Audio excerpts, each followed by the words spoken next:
Yo, dude, that was the greatest mouth movement ever.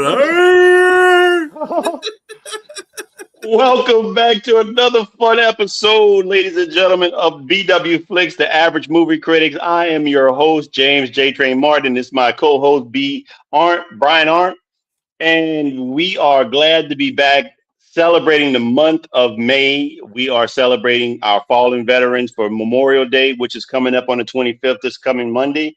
And we have been celebrating all month by giving you reviews of military movies, legal movies. Previously, we did Presumed Innocent. We also did The Messenger recently, which is one of my favorite movies.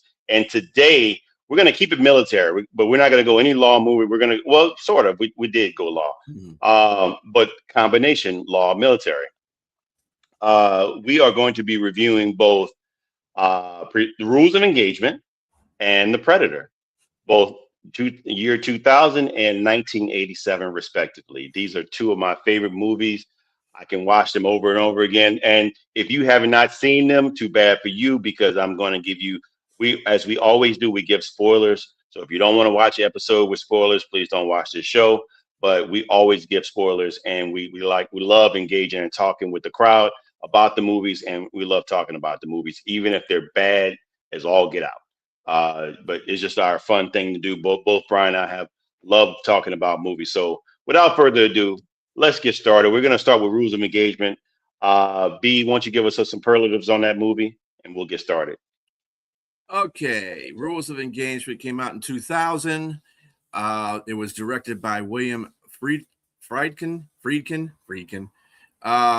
And it is starring Tommy Lee Jones as Colonel Hayes Hodges, Samuel L. Jackson as Colonel Terry L. Childers, Guy Pearce as Major Mark Biggs, Bruce Greenwood as Bill Sokol, Blair Underwood as Captain Lee, Philip Baker Hall as General H. Hodges, Lawrence Hodges, which is his father, Tommy Lee's father, and Nicky Katt as Hayes Lawrence Hodges III, which is Tommy Lee's son. Ben Kingsley is Ambassador Moran. I'm having a problem with names today. But anyway, yes, so those are the guys those are the peoples in the cast. The music was by Mark Isham. It's distributed by Paramount Pictures in the United States, Buena Vista International abroad. The release date was April 7th, 2000. By the way, the production companies were Scott Rudin Productions, which is no longer in existence, Seven Arts Pictures, and the Zanuck Company. Running time is 127 minutes. The budget was $60 million, and it just went over slightly. The box office is $71.7 million. So, yeah, that's a bit of a bust. Not good. Yeah, a bit of a bust. Speaking of which, can you repeat the name of the guy who did the music for me? The guy that did the music was Mark Isham. Mark Isham with the Rules of Engagement Jizzams. Yes. Jazz. Yes. He's a very jazz and electronic. He's a trumpeter and a keyboardist. He works in a variety of genres, including jazz and electronic. So he's also acclaimed composer of film scores and has done over 200 film and television productions since his debut in 1983. Well, I'm going to give you a little bit of trumpet sound, the taps, if you want to hear a little bit of that. I could do a little trumpet sound in honor of Mr. I'm about to say Izam, or whatever his name is.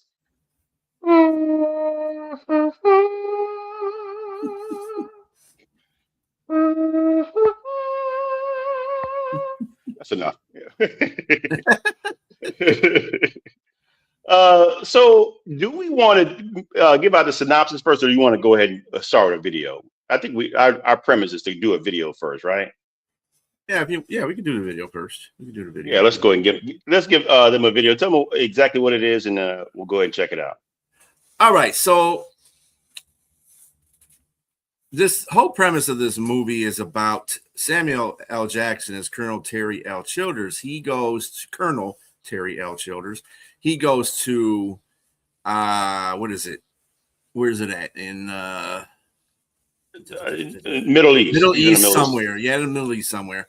And his orders is to get the ambassador and the aides and everybody else out of there safely, because the Middle Eastern folks are not happy about American presence in their area. So they are being very radically, I would say, trying to attack. But anyway, Samuel L. Jackson, his character, he orders the crowd is getting violent, so he orders he orders people to get shot. Anyway, he's in court trying to defend him. Tommy Lee Jones, who was in the Vietnam with him, is defending him, and they have Samuel L. Jackson on his seat trying to question him about the whole scenario. So he gives an order, and the whole thing is, this is what his take is on his side of what he saw during his his battle movement here. So bear with me a minute. Training a moment later, your men were shooting. What did you say to make that happen? I don't know. You must have said something. Captain Lee reversed himself. What did you say? I don't know the exact words. Let me help you. Your Honor. You said waste the motherfuckers, didn't you? No. You didn't say it? Well, it all happened so fast. You're under oath, Colonel. Let me refresh your memory. This is Exhibit Q, a tape recording made aboard the USS Wake Island of all radio communications received that day, including your exact words. Your Honor, with your permission, I would like to play this tape. Well, if you got it on tape, then that's what I said. They were killing my Marines, so yeah, I said it. Waste the motherfuckers. Are these the motherfuckers? Objection. Overruled. Yes. These? Objection. Yes. These? Objection. Overruled. Yes. Are these the motherfuckers that you ordered to be wasted? Your Honor. Major. Yes! Your Honor. The crowd in front of the embassy had no weapons, did they, Colonel? Objection. We found no sniper's weapons either. Yes, they had weapons. You think there's a script for fighting a war without pissing somebody off? Follow the rules and nobody gets hurt? Yes, innocent people probably died. Innocent people always die. But I did not exceed my order. There are rules, and Marines are sworn to uphold them. I was not going to stand by and see another Marine die just to live by those fucking rules. Ooh-wee. Yeah. Boy, typical Samuel Jackson, boy. Rare form when he gets riled up. He probably, when they said cut, he probably was still riled up. I can only imagine. Everybody just walking back, walking away from me. Sam, you okay? Samuel mother effing Jackson. That's what you yes, pretty much. He loves that word. He loves Samuel that word. Waste the MF Jackson. I love when they have him on What's Up With That on SNL. He had said a couple of things. They had to stop him. Right. Hold on. Oh, we're gonna get cut off there now. Right. We're not on cable. We're on FCC TV. That's what they were saying. Pretty much FCC. It was like, okay, they got rules. All right. So just as a brief synopsis of the movie, I know B kind of alluded to what the movie was about. There was a memory in the beginning of the movie when they were in Vietnam. Both at the time, Lieutenant Hodges and Lieutenant Childers were both. They flipped the coin to see which team would go one way and the other team would go the other way. Okay, so Hodges went one way. His team came under heavy fire, and most of his team was killed, and he got shot too. He got shot first, actually. He hit the deck, and he still lived. And Samuel Jackson, he and his crew caught two leaders of the Vietnamese forces, and one was Colonel Ben Cao, and he was forcing him at gunpoint to make sure that he actually call off his forces so they can salvage and protect the rest of their team, and they wouldn't do it. So he warned him, and he shot one guy, the second in command, and threatened to do the same to him. And finally, he relented, and they were able to save at the time, Lieutenant Hodges' life. And Lieutenant Hodges, and of course, ultimately had to leave that part of his life. He couldn't go out into the field anymore, but yet he became a lawyer, an attorney in the law in JAG, and Childers, they both became colonels. Childers became a colonel, but he still led forces into battle. And this is what ultimately where they end up meeting each other again by Childers, as you mentioned, he did some things that was unbecoming of a Marine, calling the order to kill, presumably, or uh, being charged with killing multiple 83 people, women and children, without I guess what was the word? Not without without cause. Meaning Mhm. he believed that they had weapons, and there were no. The evidence showed that they had no weapons. And so throughout the whole movie, we're going back and forth. He goes to his buddy, asking to represent him, and he does end up representing him. And of course, it was a very difficult trial to prove because as we go through here, there is with the place where it happened, there's evidence, there's security cameras pointing down at the crowd that shows if they have weapons or not. Now, mind you, all the things that they had for evidence got sent back to national security, and national security got all that evidence and supposedly supposed to send it to the prosecutor. Minus one thing. Everything got sent there except the tape, the videotape. It just miraculously or mysteriously disappeared. And that's the thing that, and I'm giving a spoiler here, it's the one thing that would exonerate Colonel Childers because it does prove that women and children were holding guns and they were firing upon the soldiers that were above them. So it wasn't just a peaceful protest in the movie, but as you know, in life, uh, things are made to look differently in the media. If certain things want to be shown a certain way, they're going to do that. So the guns were taken away. By the time they got to the guns, to the bodies in there, the guns were gone. But it was a day later. It was a day later by the time they got to them. So the guns were there, but the guns had been taken by that time. And so there was no proof that would give uh, Colonel Hodges any evidence to help his case. Excuse me, to help the case for to defend. Excuse me. Wow, probably need a little water. Colonel Childers, but ultimately, this is Colonel Hodges was considered a mediocre, to his own admittance, a mediocre lawyer, and he even said that you might want to get a better lawyer. But this brought the best out of him. This brought the best out of him, and if the case that he held, I wouldn't have thought he was a mediocre lawyer because he stood his ground and he went toe to toe with the prosecution. Mhm. And ultimately, without the tape, they end up getting him off 2 counts out of 3. The one he was guilty of was the one failure to the breach of peace, a failure to well, actually, he was guilty of breach of peace, but the one Mhm. of murder and the one of uh, conduct becoming of a soldier, he was not guilty, and so he was able to retire, honorably discharged, and both the ambassador Moraine and the national security advisor, one had to step down. They both had to step down from the positions, and one was guilty of perjury. So here we are. Here we are with this movie. The first question is the direction of the movie. Um, how was the direction of the movie? To me, I think it started out great with reflection, going back and forth with them thinking back to what happened with the incident, what he was on trial for, comparing to what had happened in Vietnam, kind of showing you his character. Character was in question a little bit because of how he was able to do things. It's like the lines of the rules were blurred. It was blurred. He had to kill one guy to save crew.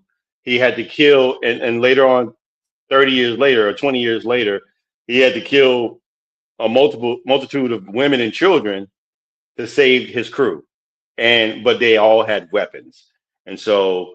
But again, the lines were blurred. I love the direction of that and how it was kind of masked and hidden a little bit, and how you have to figure it out a little bit. But at the same time, it wasn't masked like I mentioned earlier when we were talking offline.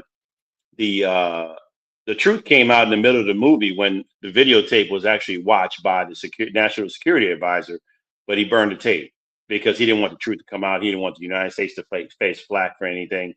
He wanted a fall guy, and the fall guy was Colonel Childers.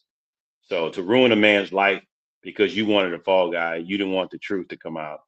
And I thought it was a good movie. I thought the direction was pretty good. What did you think of the direction of the movie? Like I said, it was. I think the whole thing in the beginning of the movie, or when they not the Vietnam thing part, but the part where he went to the Middle The East Middle East. to go take care of get the ambassador and everyone his family all together and safe. The part where he told Captain Lee to fire upon the crowd, it was kind of weird because you were looking at what was presented to you on the film, so you're like, why would he fire into the crowd when there's people shooting on the you're thinking the same thing, that people that you don't know what's really going on. They kind of take that out of the whole situation. So you're like, so he fires into the crowd instead of firing at the tops where the snipers are at first. I'm like, I think you would want to cover that. And there's a couple, I don't know what was going on with the whole crowd thing. I don't know if he was just trying to suppress the crowd because they were throwing rocks too. Let's make that clear. It wasn't just a gun thing that was found out at the end, but the people were throwing rocks too. They were throwing rocks. They were trying to break glass. They were trying to throw stuff at people. They knocked down the door to the embassy. So they got into the embassy and they had to stop them from trying to infiltrate the embassy, which is kind of hard to do considering how the fortifications were on the embassy. It was just a mess. It was just out of control. And you kind of, this is where it kind of, you're so confused. Well, you're not confused, but there's so many things going on. You don't see what Samuel Jackson sees, obviously, because they kind of put that part to the side until that videotape, like you said, came out. But until that point, you're like, damn, you shot all the people up in the damn crowd. What's going on with you, Sam? Damn. But, as the truth, and you kind of don't want to think that Colonel Childers did that. He had a reason why he did that. So you're trying to kind of look in with the evidence that's barred in there, and then when the whole tape comes to the security director, that dude was a trip. He didn't make a guy take a fall for the United States not looking bad. Well, just like Samuel said in that video, innocent people die. That's just part of war. Is that unfortunately that happens, and people get killed in a line of fire. That's if the people weren't shooting from the crowd, they wouldn't have had no reason to shoot up the crowd. You know what I'm saying? So you got to eliminate the threat. So I thought it was a really good movie. Actually, I did. I think Samuel Jackson played it. That dude is intense. Let me tell you, he's intense. And I also like Tommy Lee. Tommy Lee's good. Yeah.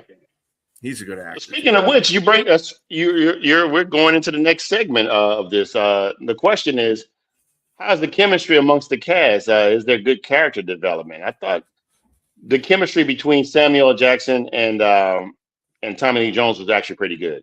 But these are both veteran, seasoned actors, and was this their best, like Pulp Fiction best, or Tommy Lee Jones and what he's been in his best? I don't think so. I don't think it was their best, but I thought it was very good. I thought it was very good for what the movie was. And I think they portrayed their characters well. And it seemed like you mentioned, Samuel Jackson kind of portrays this sort of character in almost every movie he plays in. Like he knows how to get riled up. A Time to Kill. When he was in court, he was on the stand. He kind of got riled up just like this. And so I really still liked it though, because you're moved. And he's able to move you with the character. You want to side with the character and believe what he's saying, because he's trying to do everything he can to tell you as to why he did what he did. Not just I'm losing it, like they said the guy snapped or anything after all these years. He did not snap. He was just trying to protect his soldiers, his command. And so I think there was a good cast. I like Ann Archer, her character as the wife of the ambassador. You know they look back at her when he's telling, knowing that's not the truth of what the matter. He totally lying about how he was manhandled when they treated him with fairly, and then he looked back at the wife, and you can tell on her face. Look, her body language is everything, and so that's what I thought was really good by the character of Colonel Hodges and Tommy Lee Jones is how he's portraying to say, look, not don't just look at him, but look at the wife as well to see how she responds to what he's saying. And you can tell there's a little bit of contrast or her response is or contradicted to what he's saying. And so I really like the character development there with those three characters. I thought Guy Pearce did okay.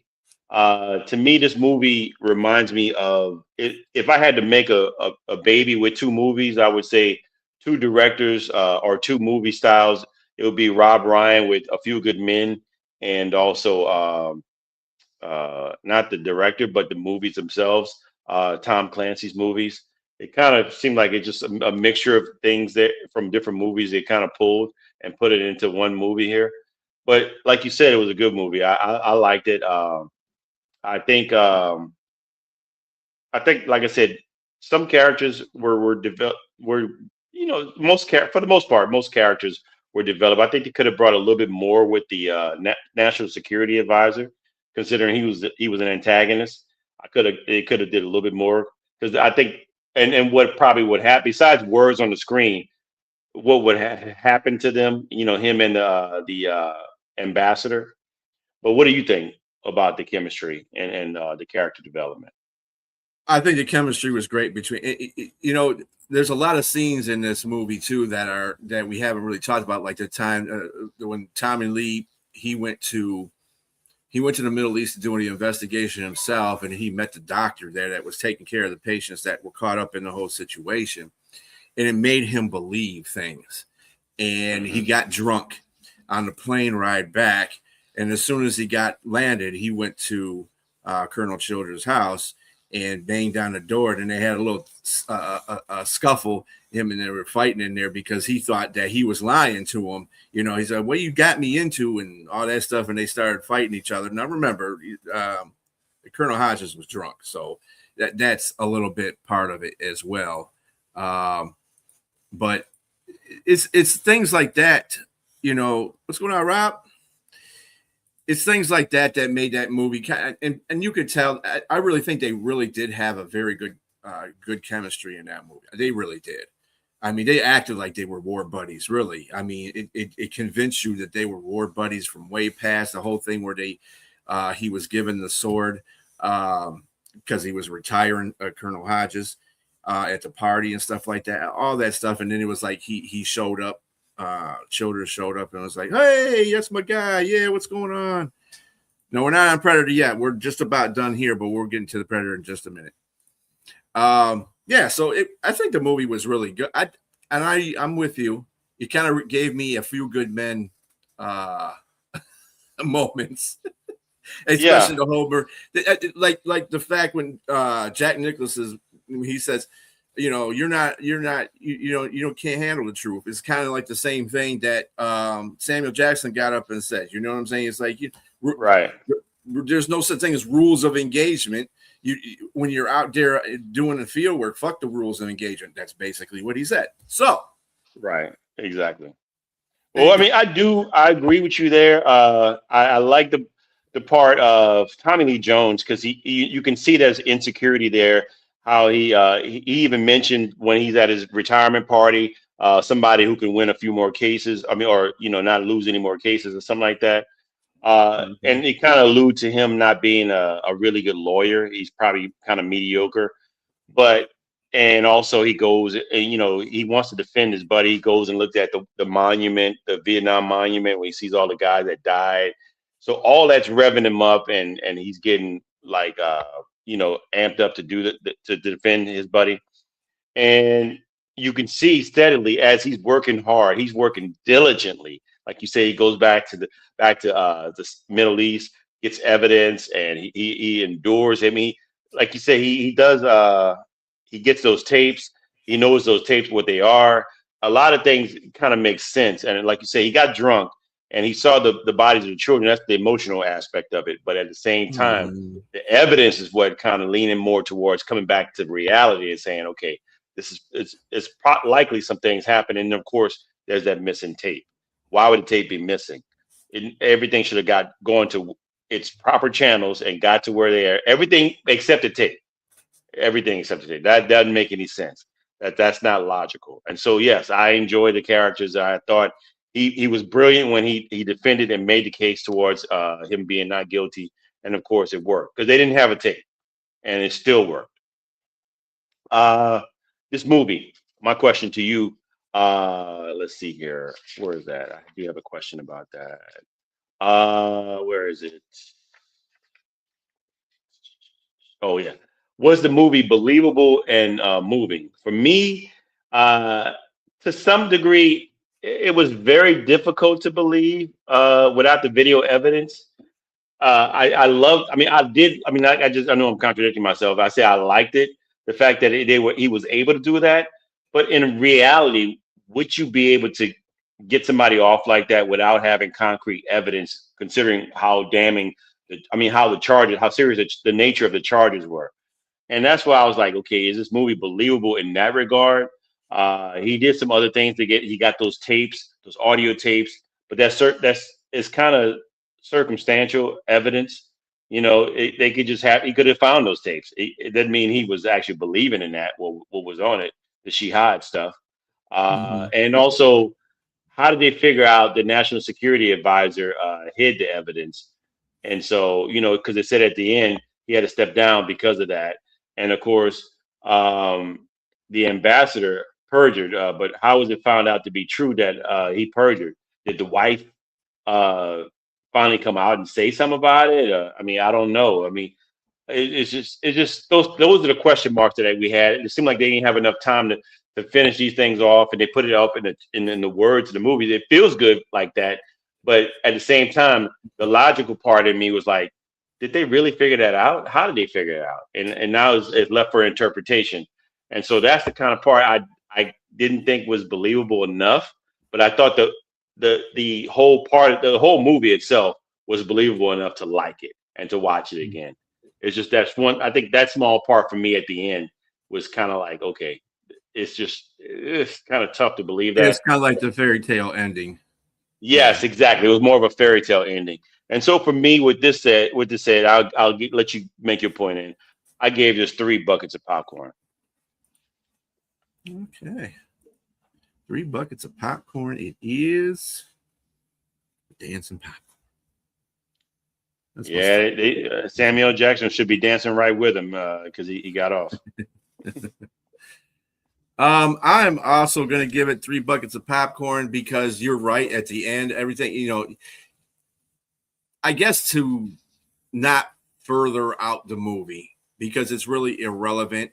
It's really about if he got off or not. I think they could get him off based on the evidence that they had in hand and the fact that there was a couple of things.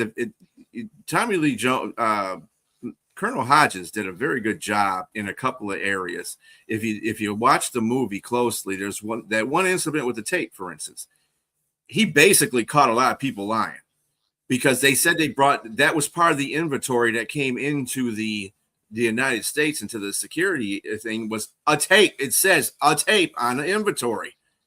But when they say, well, we didn't get that, when they had the security director on there, he said, no, we didn't get that. But dude, it's on the inventory. So what happened between the time that it went from there to wherever it needed to go to be processed? So what he said everything to the prosecution, and that's when the major Biggs looked up like, that's not true. Yeah, he looked up. He gave him a look like, okay, they got caught in their own trap. Basically, yeah. He caught them in their own lies. Basically, so and that's and I can understand where that probably would have came up at the end, and he had to step down because of that, hiding the evidence and stuff like that. Somebody was putting 2 and 2 together. And said, hold on a minute. Wait a minute. And then probably somebody squealed on him too. You know how politics are in Washington. They probably say, yeah, I saw him have that tape. That dude had that tape. You know, his aide. The one guy that was with him, the aide, yeah. Yeah, the aide. Yeah. And then But like I said, it was left for interpretation, right? Yeah, it was left to it. Yeah, it was. It was left into interpretation. But yeah, I'm also giving it 3 as well, because it was a really good movie. It's worth another watch. I like it. I mean, it was Yeah. good enough. If you like military movies, you like law movies, it's a good combination. Yeah. All right. It was kind of like the, Few Good Men thing. Just Yes. not as intense, but And not as good as that movie, but Yeah. good enough. Good enough. Well, B, let's on to our next movie. Yinzer was looking forward to us talking about The Predator, 1987. Why don't you give us some superlatives on that? All right. Yes, 1987 was the film. John McTiernan was the director. It was starring Arnold Schwarzenegger as Dutch. Elpidia Carrillo. I really gotta get on to these names. As Anna Gonsalves, she was the one that got captured. Carl Weathers as Al Dillon. Richard Chavez as Pancho Ramirez, Sonny Ladman as Billy Soul, Bill Duke as Mac Elliott, Jesse Ventura as Blaine Cooper, Shane Black as Rick Hawkins, R.G. Armstrong as General Homer Phillips, and Kevin Peter Hall, or Peter Cullen, is the voice of the Predator.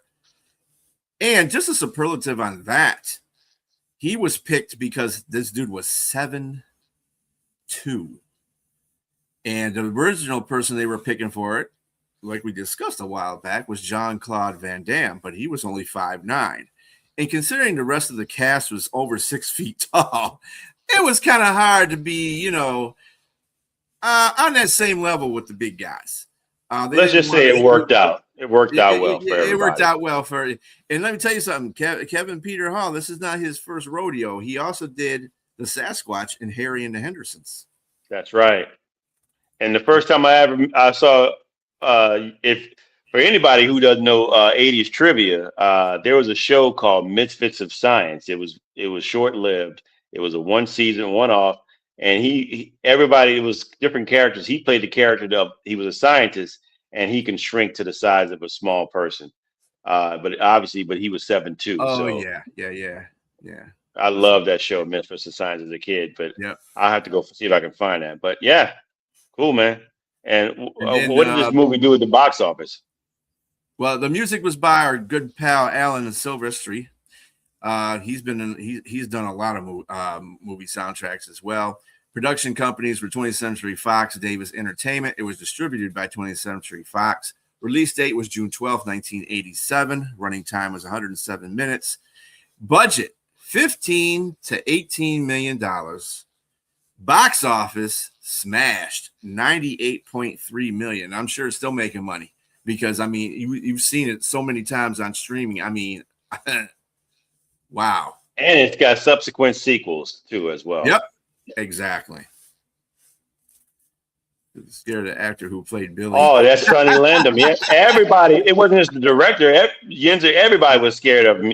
They didn't know he was unpredictable. They didn't know how he would act. Sonny was a little volatile in real life. So yeah, he was a little volatile. But I loved his character. I loved him, and he was also Billy the Indian on. He was on Action Jackson, and he was on 48 Hours.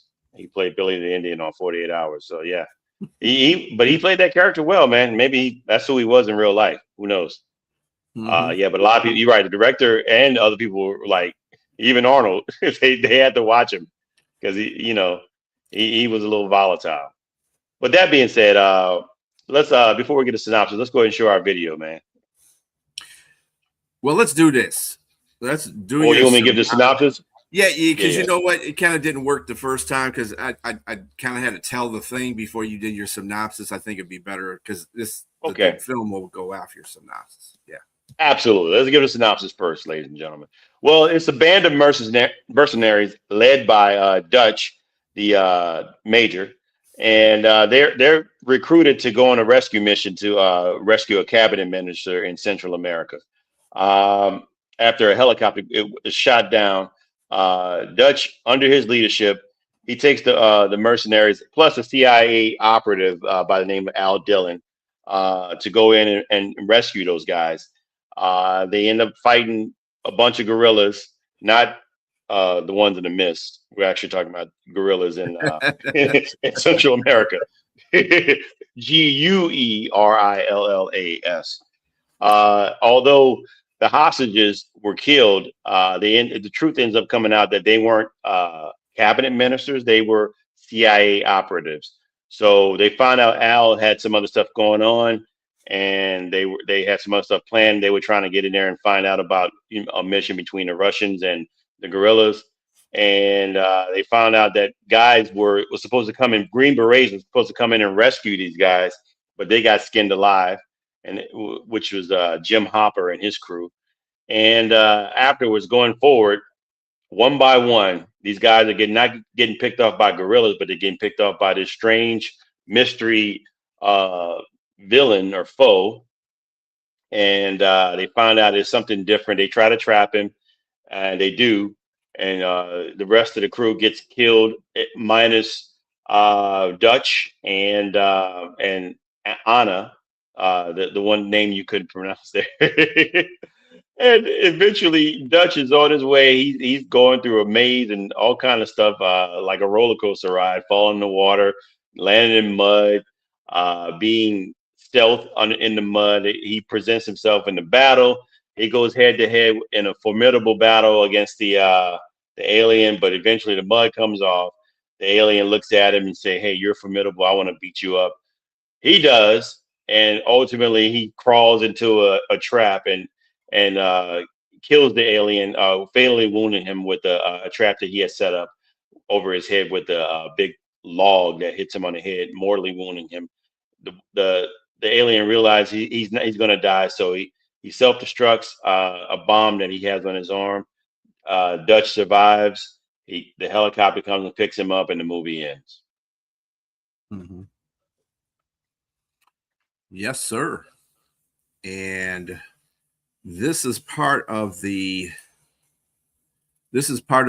whole thing where he decided he was going to cover himself with mud, because the mud was the predator. Dutch, that is, right? Dutch? Yeah, Dutch. Yeah.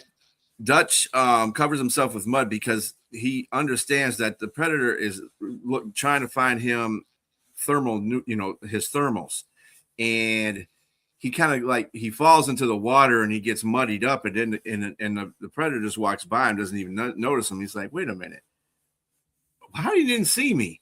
Then he realizes he can't see my thermals. That's probably how he's detected me, because of my thermals. This is all coming into his head. So what he does, he covers himself head to toe with mud, and this is a part where he is waiting for the predator to come around to try to get him into a trap or try to kill him.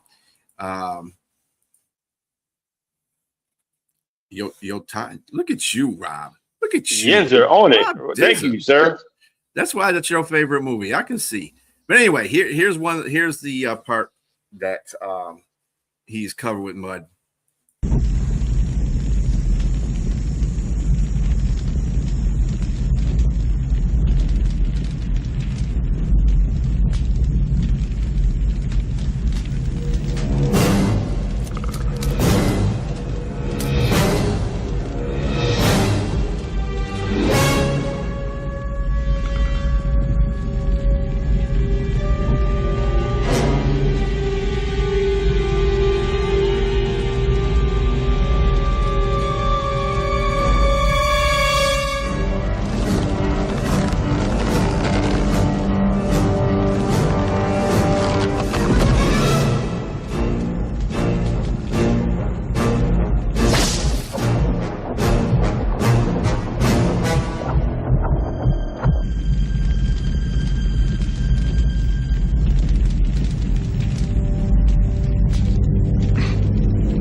there you go. Yeah.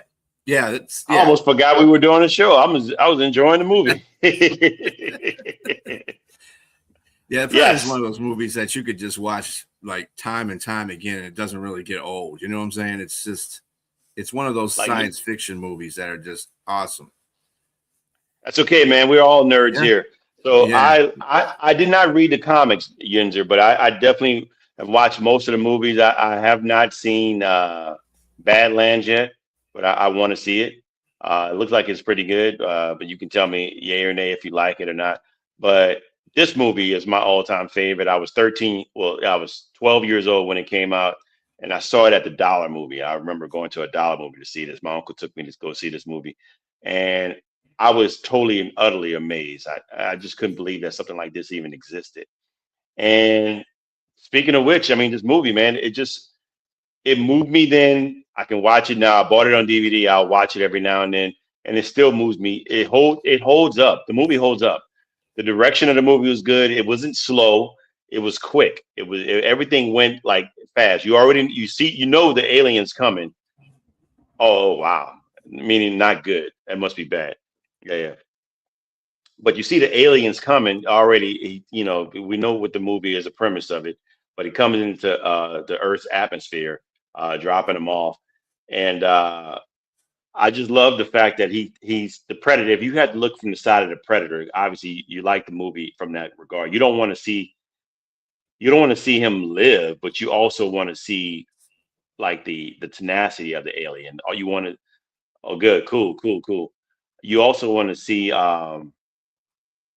the technology of the alien. You want to see how he hunts. You want to see how he does things coming from another world, and you want to see how we respond to it.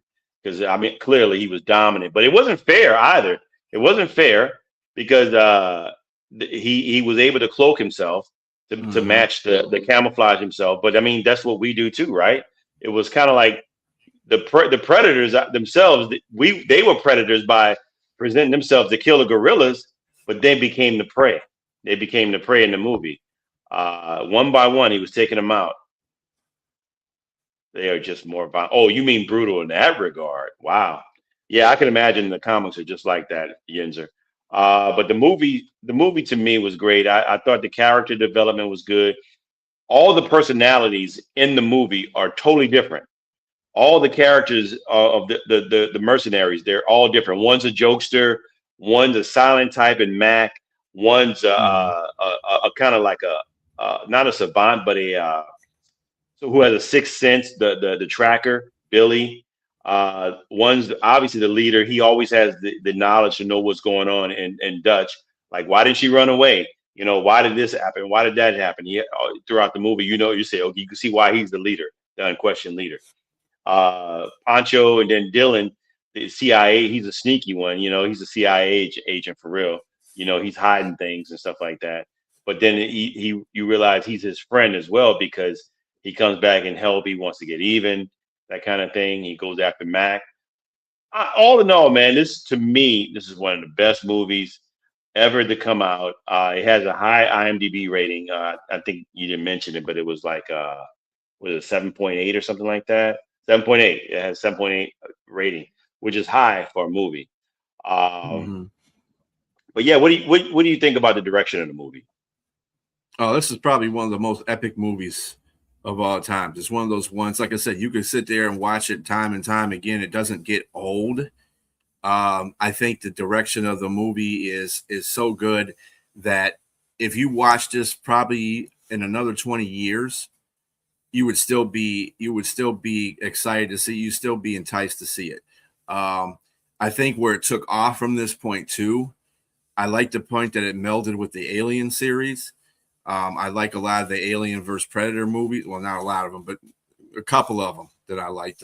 One with Sanaa Lathan in it, where they go to the Arctic and stuff like that. That's a really good one. But it's melded. You got two of the greatest Alien franchises. You got the Aliens and the Predators, and you got two of them, and you meld them together to make some movies, and that just it works well. I mean, they came out just virtually. Well, Alien was a little bit sooner than Predator, but it all comes from the fact that you could do that. You could actually do that. You can see that happening because They come from a different planet, both of them. And Alien's been around for a long period of time, where the Predators have been around for, Warrior like for a long period of time. They're gonna end up together because it's whoever, the Predators are always looking for challenges. They're like they're looking for the ultimate hunt, and that's what the Aliens were. So I mean, everything just kind of lines up really well, and it started with this series here, with this Predator series. Awesome, just awesome.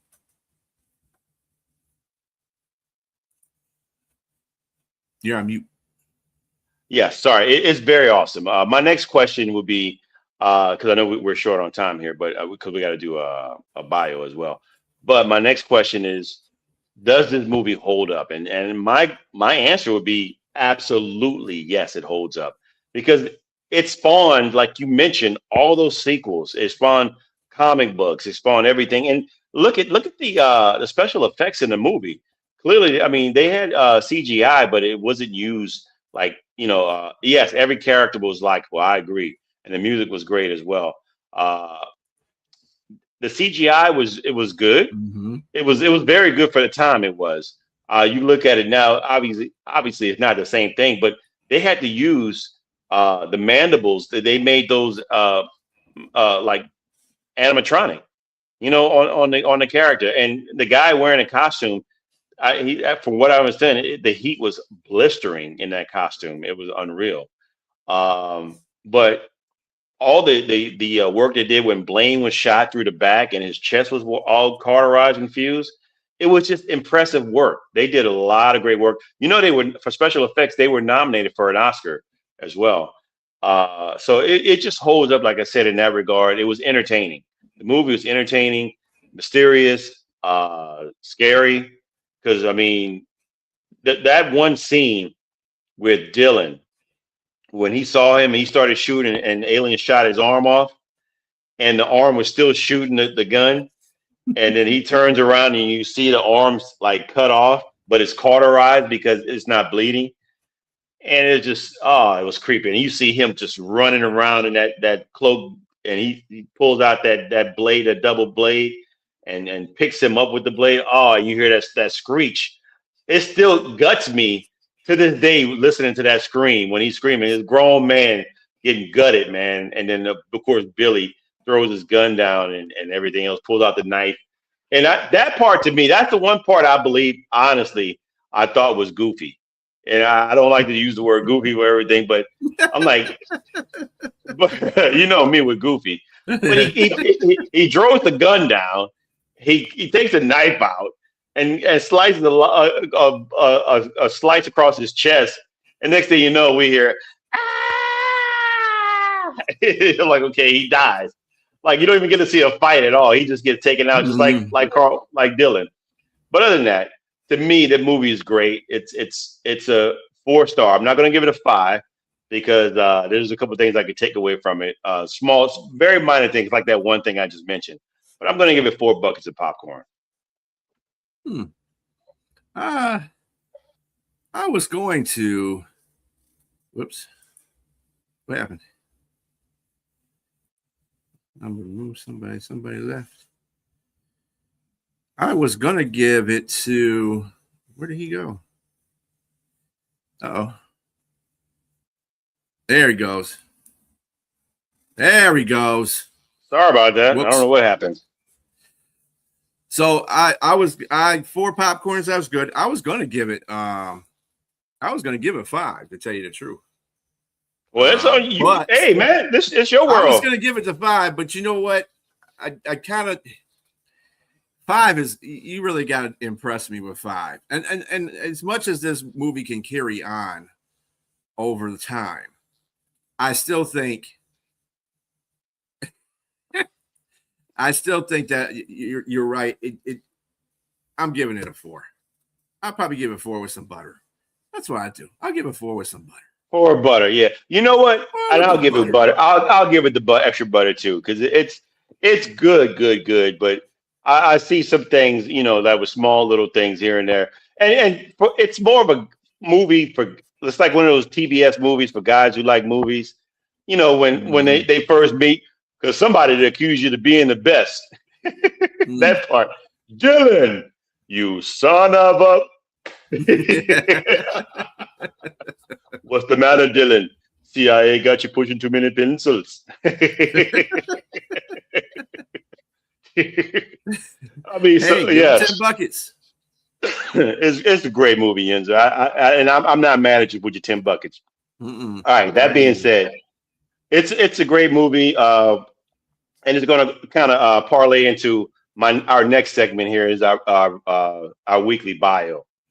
We usually pick one of the actors of either one of the movies to do a bio here, and a lot of times for me, a lot of people, I look at some of the big name stars. We can talk a lot about the big guys, but a lot of our ladies, if you're out there, a lot of people tend to look forward to that type of name, but I like to give the smaller guys, the guys who are the others, as like Shaq, like to say, yes, exactly. And Bill Duke is our guest, or the bio that we're going to talk about. So Bill Duke, he's born in 1943. He's 83 years old now. But Bill Duke is Mac in Predator, if you remember him as Mac. Long tall Sally. She feels sweet. She got everything. I'm gonna have me some fun. He was born William Henry Duke Jr. Not only an actor, but he was also a director and a producer. As a struggling student early on, Bill had to work many different jobs to try to make ends meet, and he almost considered quitting. But the president of his school that he went to, Dutchess Community College, talked him into staying, and he ended up paying his room, board, and books at Boston University for the next 3 years. He also received an academic scholarship as well. So he initially wanted to be a doctor and going to medical school to please his parents, but he didn't do that. He ended up changing his major to English education, and then to introduction to dance and art. And so after he finished college there, he ended up going to New York and New York University Tisch School of the Arts, where Melvin Van Peebles was in Melvin Van Peebles' Ain't Supposed to Die of Natural Death. Natural Death. Yeah. Yes, exactly. And he also did school for filmmaking at AFI Conservatory. His first on-screen appearance was in Car Wash, believe it or not. He played the character, the Muslim character, Akbar. Original name was Dwayne. I remember that. Yeah. I remember that. Yes, I remember this movie very well. Car Wash is very funny, and he was very serious in his role. But obviously, there was a reason why. You understand why he was that serious person. He had a softer side, and you saw the characters begin to break down and start letting you know who he truly was. But that showed his range as an actor, and he also played a gay pimp in American Gigolo with Richard Gere. So he showed his range, but ultimately he ended up doing a whole bunch of action movies, and he ended up being starting with Arnold Schwarzenegger in Commando. He was one of the villains in that movie, and he also portrayed. He did another movie with Arnold, of course, we just mentioned, Predator, as Mac. And to me, Mac, this showed his range. He probably was supposed to be one of the guys that was just the side guys, and Arnold was obviously the star. But Mac stole a lot of scenes in this movie. He stole a lot of scenes. Because you looked at him, he was stoic. That monologue he did when he was over Blaine's body, and he said, "Here we are again, bro, just you and me." I love that when he was talking about that monologue. He said, "Man, we went through everything. In war, we come out with no scratches." He said, "Not a scratch, not an effing scratch." He said, "When I see you again, I'm gonna tell your name into him. Man, I just love that. I loved his roles as a police officer. He played a police chief in Action Jackson in your neck of the woods in Detroit. He also played a bad corrupt cop in Payback and another movie with Mel Gibson. He was also a cop in Menace to Society, which became a meme in 1993, where Kane, he's interrogating Kane, and he said, "You know you effed up, right? You know you effed up." That's a total meme right now. I love seeing that part of the movie. He had a small part of that movie, and he also directed things. He directed some movies, shows. He was accidentally made as a director for I was it Knots Landing, and he did so well that he was able to get more episodes to direct. He did 10 episodes. He did Hoodlum, Sister Act 2, Deep Cover, A Raisin in the Sun. He's married. He didn't have any children, but he's still around, and he's still producing right now, and he's still directing. So shout out to Bill Duke. Wherever you are out there, sir, we commend you for all the great work you've done. You got anything, B?